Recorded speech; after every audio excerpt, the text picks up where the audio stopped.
òǹkò lẹ́ni méjì bí òsà akínró ni bàbá òǹkò ni. gẹ́gẹ́ bẹ́ẹ̀ ti sọ inú bí ń jọ kàn pé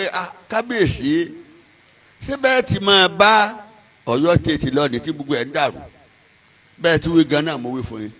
Ọlọ́run sì gbà fún wa ṣùgbọ́n Ọlọ́run wàá dágbà tí èyí bá ṣe pé gbogbo Ọ̀yọ́ mo dúpẹ́ lọ́dọ̀ yín o àtẹ̀ntó wà ń bí àtẹ̀ntó àjàṣe Ọbásanjọ́ wá sí Ọ̀yọ́ yìí o èèyàn mi dáadáa l'Ọbásanjọ́ èmi dáadáa ni nǹkan mẹ́ta àbí mẹ́rin ló ṣe ṣùgbọ́n màá dáko ẹyọ kan ń bẹ tí mo fi ń ságàgà Ọbásanjọ́ mo fẹ́ kí skimẹ̀ wà ń bí báyìí ẹ̀yin ará Ọ̀yọ́ mo fẹ́ sọ nǹkan fún yín bàbá mo fẹ́ kẹ́ ẹ gbọ́ bá a ti rí pẹ̀lú Ọbásanjọ́ ni wọ́n wá yànyàn sípò tá a dìbò fún lọ́yọ̀ọ́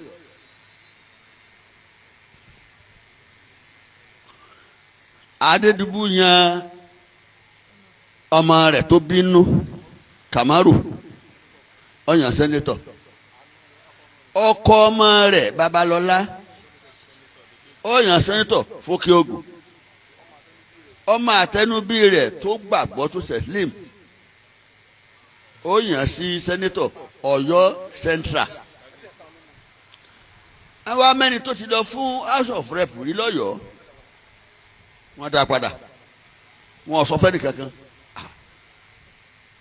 a wà á sọ fárọ̀ Ọ̀yọ́ kan tó sónú òrùn kan máa dìbò èmi ò ní lè ṣe léyìí o wọ́n wá mú ará Ọ̀yọ́ wọn máa pín 500 naira 1,000 múna kò pé wà bá fòsì Ọbásanjọ́ ó ní òun fẹ́ lọ mo tiẹ̀ ní a wà ní quarters mi mo wá text message sí pé ó fún mi ní line kan à ń pè ní red carpet direct line ní tí n bá ti fóònù sí anikabisi kò ní orúkọ mi ní ọ̀dà kó tó dìgbà yìí o à ń ṣe dáadáa sí ẹni tó wà ń gómìnà ńgbà náà tá à ń ságàgà tá à ń bẹ̀yẹn lọ́ba fóònù Ọbásanjọ́ pé ilé tí ẹ ti sùn lọ́yọ̀ọ́ ó tó lé 30 o Aláàfin ni wọ́n máa sun lékè o Ọbásanjọ́ ní sun lé ní ẹ̀ Aláàfin ò jẹ́ sílé ó fẹ́ràn ó ní bẹ́ẹ̀ Ọbásanjọ́ àpè mí lálẹ́ mo ní ilé ó dàbẹ̀ pé mi sí lọ́yọ̀ọ́ mo ní kó fún mi sí ìṣẹ́jú 5 kó fò padà bá náà ṣẹ́ sí gbogbo Ọ̀yọ́ mo ní gbé sun lé kò síbi tẹ́ gbé sun lé mo pọlọ́pàá tí a ní report a lọ sí gbogbo Ọ̀yọ́ West Ọ̀yọ́ East gbogbo Àtìbà mo ní lọ́yọ̀ọ́ kọ́ ó lóòótọ́ mi ní lọ́yọ̀ọ́ kọ́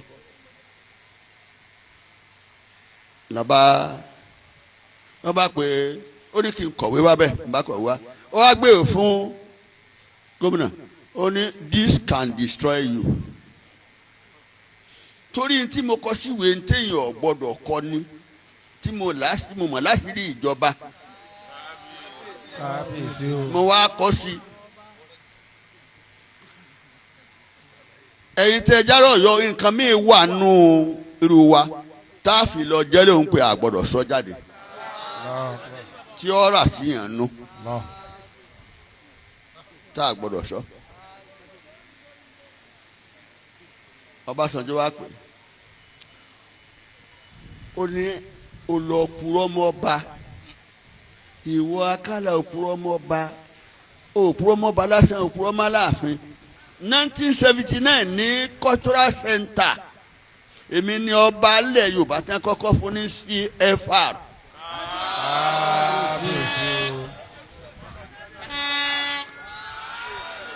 citation tí wọ́n ṣe síbẹ̀ CFR Commander of the Federal Republic of Nigeria oyè kejì tó pàtàkì nu oyè tó tó jùlọ ní ẹ bá jẹ head of state tó jẹ́ olóṣèlú tó jẹ́ head of state kò sóyè tó tó yẹn citation tí wọ́n kọ sí mi wọn ò tún gbọ́dọ̀ kọ̀ yẹn fẹ́ lómi mọ́ tí wọ́n kà jáde nígbà ológun.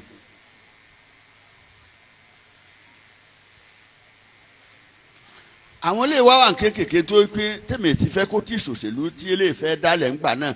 èmi ní kí n ṣe wọ́n jiná dáadáa àwa lọ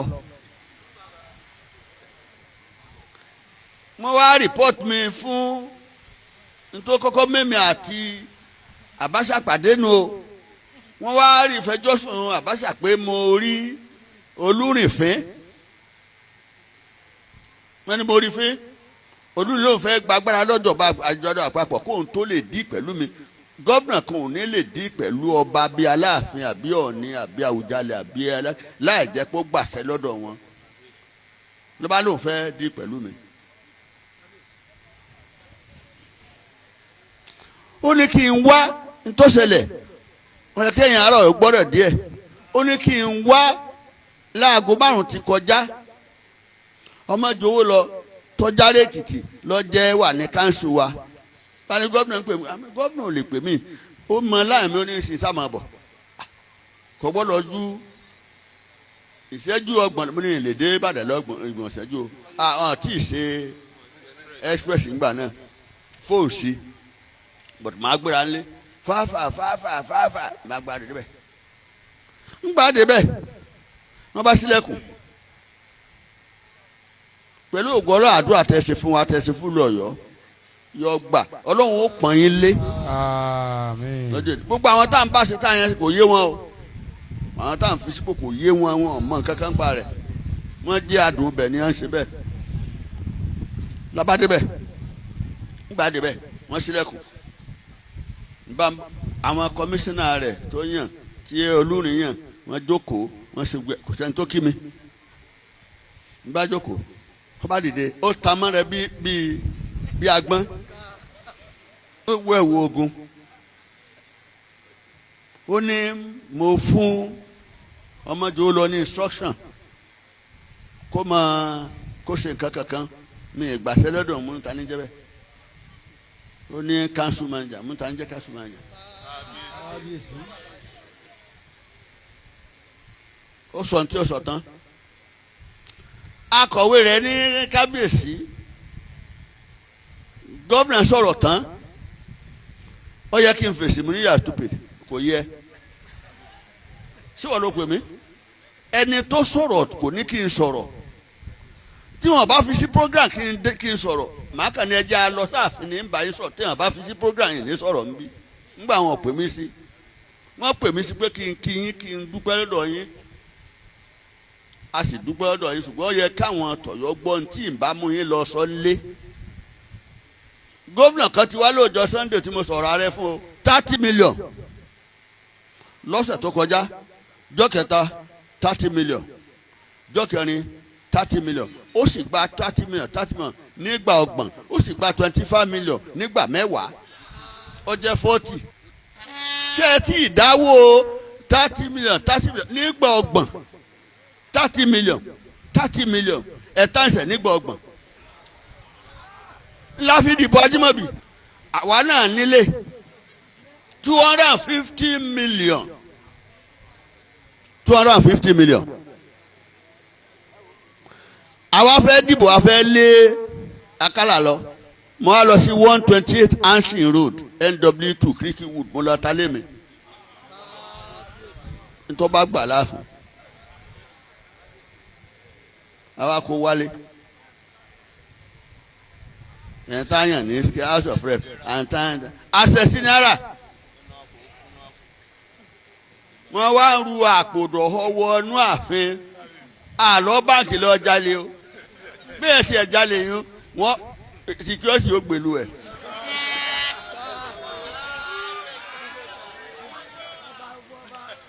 a lọ bá wọ́n wá pè mí sí Èkó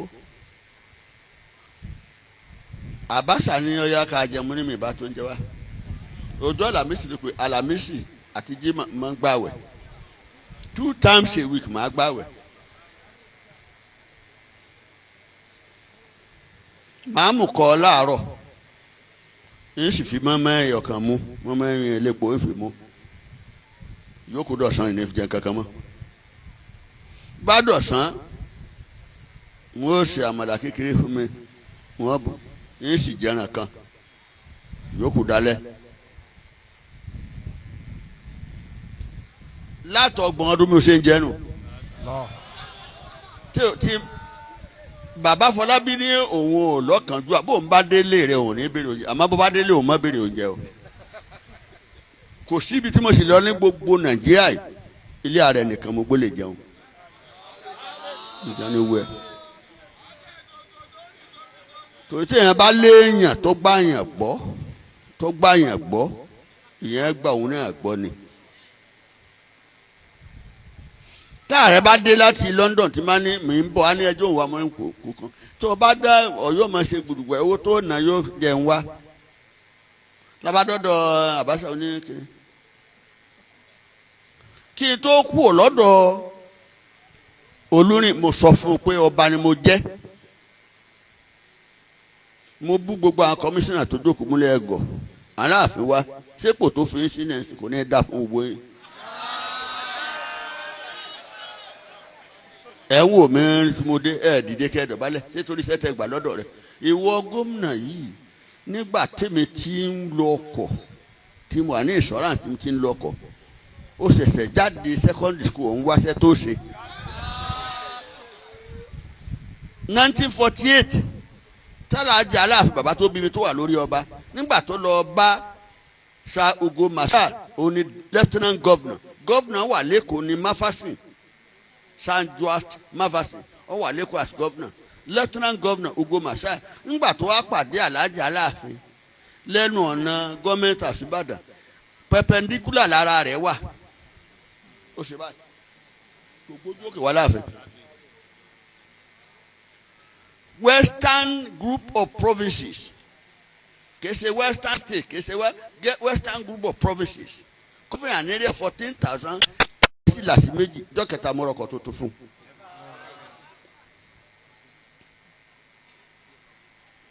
kí ló fà á Ládọjà sọ fún ààrẹ pé kó ààrẹ mú ọ̀rọ̀ mùsùlùmí dání kó má bá ń dá tó sòlú ẹnìkan ò lè yọ ń mú ní sáré ò lè bọ́ bí ààrẹ bọ̀ bá lè yọ àwọn ọbẹ̀ yọ kò lè rí ẹfin gbà tó wà láyé táwọn náà wà láyé. abalọ ọwọ́ akujọ́ ta ó kọ ọjọ́ mẹ́ta àyàn chairman ẹni tó máa jálága Justice Ayọ̀rìndé tó kú ọ̀rẹ́ mi ni ọmọ rẹ̀ Bọ́lájí mo pè é Bọ́lájí Ayọ̀rìndé òun ló ṣe chairman panel Adékanlá accountant ni Agbẹ̀gbẹ̀ngà Ọláọ̀fẹ́ kó sáfù ń bẹ̀ Pastor Ali ọ̀mọ̀wé ni gẹ́gẹ́ bíi pásítọ̀ àyàn síbẹ̀ èmi nìkan nínú panel 12 chief imam Ọ̀yọ́ àyàn síbẹ̀ ọwọ́ akun tá a mọ charges tá a mọ fi àrí charges kan tá a fi ẹ tẹ́ ẹ sọ o bàbá tí ó gbélé yìí o òótọ́ lẹ sọ o kí ẹ máa ṣe dáadáa láyé o tí ọba fọmọ ifún mi ń gbọ́ wà láyé àní bó dájú bẹ́ẹ̀ lọ àní mọ̀ láti lò ó èèyàn máa ń ságà gẹ́yìn kó máa mú àwọn tó já àáfàá ta tí wọ́n bí wa mọ́ àfi wọ́n lẹ̀ o àfẹni tí ì bá mọ̀ àrí charges wákàtí méjì ni president ń fò sí mi èmi èso léṣèlú ńgbẹ́ fi yàn síbẹ̀ èmi kí n bá yín yàn tẹ́ni ń bá yín yọ yìí mo wá sùn lórí àga lórí couch nǹkan náà kàn gbá mi lẹ́sẹ̀ báyìí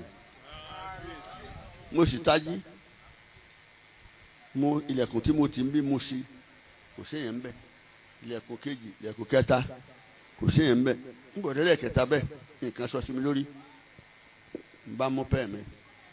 n bá pèrè ọ̀ya ẹ̀ máa kọ̀ kí ni báyìí lọ ẹ̀ máa kọ̀ pẹ̀gbọ́n ẹ̀ a bá gbọ́kọ̀ a bá lọ sí wọ́n ti àwọn Akala ti fi security kan sẹ́nu géètì ń bí Ládọjà wọ́n fi security kan sẹ́nu ààfin bí wọ́n fi kan sísàlẹ̀ ti bá sọ̀rọ̀ tí n bá ti jáde wọ́n fóònù ara wọn wọ́n mọ̀ mọ́nítọ̀ mi ti bá ń lọ. Bàtà fẹ́ẹ̀ dẹ́gbẹ́ Ìbàdàn àti ìjì ọkọ̀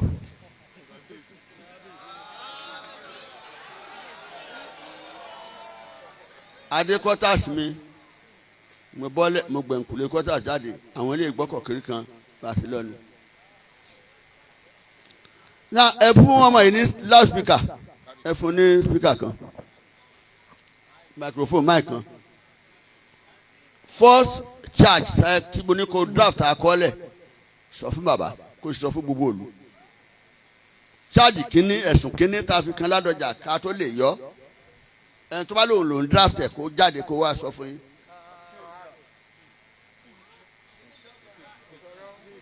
Hello. màmá tó jẹ́ kí n sọ léyìí àdúrà yín ti gbà etí fẹ́ kàn sọ ni pé àdúrà tẹ́ ẹ ṣe fún wa ọlọ́run kó mú lọ ilé àṣẹ àdúrà ṣe ṣe fárọ̀ Ọ̀yọ́ pẹ̀lú ògùn ọlọ́run àdúrà ó mú gbogbo òlu Ọ̀yọ́ báyìí. àṣẹ àmín. títí tí fìjọ́ lọ́hùn pé ntọ́yọ̀ bá fẹ́ ní màá ṣe. Allahu Akbar. kí ni o draft mo láti orí ibi tí mo kọ́ lẹ̀. ẹ̀sùn kẹ́ni any constitution in Nigeria ní there shall be a council of obas in each state. shall nínú òfin ó wà mandatory. bẹ́ẹ̀ni.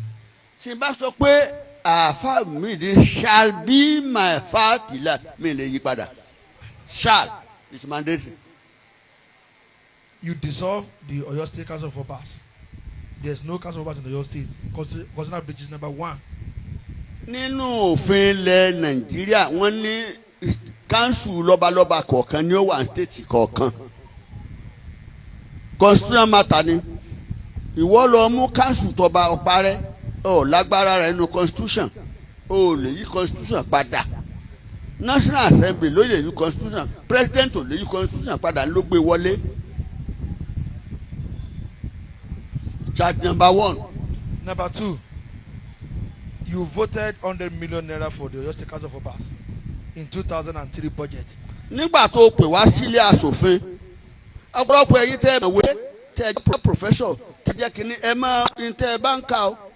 Council of Obas into zone. ó mú káńsù lọ́balọ́ba ó pè sọ́nà 5 Oníbàdàn ọmọ dá káńsù tiẹ̀ sí Ìbàràpọ̀ ọmọ dá káńsù tiẹ̀ sí Ọ̀yọ́ ọmọ sí káńsù tiẹ̀ Ògbómọ̀ṣọ́ ọmọ sí káńsù tiẹ̀ Òkè Ògbómọ̀ṣọ́ ń bolo ti rágbára bẹ́ẹ̀ ó sì lọ sí house assembly kó pass òfin bẹ́ẹ̀ constitution òfin ẹ̀ lófin láti dá káńsù tiẹ̀ lẹ̀ ìjọba àpapọ̀ ló ti dẹ́yọ̀ kan lẹ̀ owó wo ló fi rọ́ọ̀nẹ̀ àwa fọwọ́kọ́ agbe fún wọn ní à ń lò ní à fi lé Ládọjà lọ. àwa fẹ́ yẹ̀yìn àwa sọ fún Ládọjà pé àwọn báyìí la fẹ́ lọ́yọ̀ àwọn báyìí ó ní Akala ńgbà Akala débẹ̀ tán wọ́n á lọ bá kí ni Akala wí ó ní sẹ́fíìsì ó lóun rán wa ṣẹ́. ó ní sóhun ní kẹ́ ẹ yọ gómìnà fóun ni. ṣé ó ní sóhun ní kí wọ́n yọ gómìnà fóun ni òun ní kẹ́rì yọ.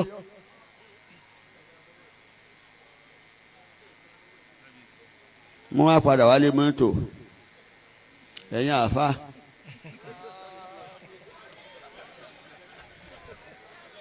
ọdún 4 yìí o a fẹ́ gun Kilimanjaro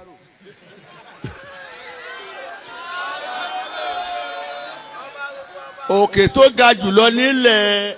Áfíríkà àní tá a fi gùn Kilimanjaro ní wálẹ̀ fún wa yọ wà bí ọ wà bá a sì ń yí òkè ko tí mo fẹ́ lẹ́nu àfa ẹ jẹ́ kí ṣèṣe máa bá a torí ẹjọ́ ìyá àlèrè ó jáde o pa ayọ̀ yẹn kan ayọ̀ mùsùlùmí fún kiriyó sì débẹ̀ lóhùn ọ̀ràn wọn ṣẹ́ o. ajẹ́pọ́dún 4 láàfin máa jìyà lọ Ọlọ́run gbà fún àbí ò gbà fún wa. Ọlọ́run gbà. ẹ bọ̀ sáàfin ẹ bọ̀ sí mọ́ṣáláṣí gbogbo yín ẹ mọ̀ sá àfi lẹ́nìkan o àfi dárò Ọ̀yọ́ o a lọ yídì àwọn ará Ọ̀yọ́ náà ní wọn pé náà máa yan Akala o òun náà ló fi àjẹwà o wọn tún máa tẹ̀lé lẹ́yìn o ó yàtọ̀ ó yàtọ̀.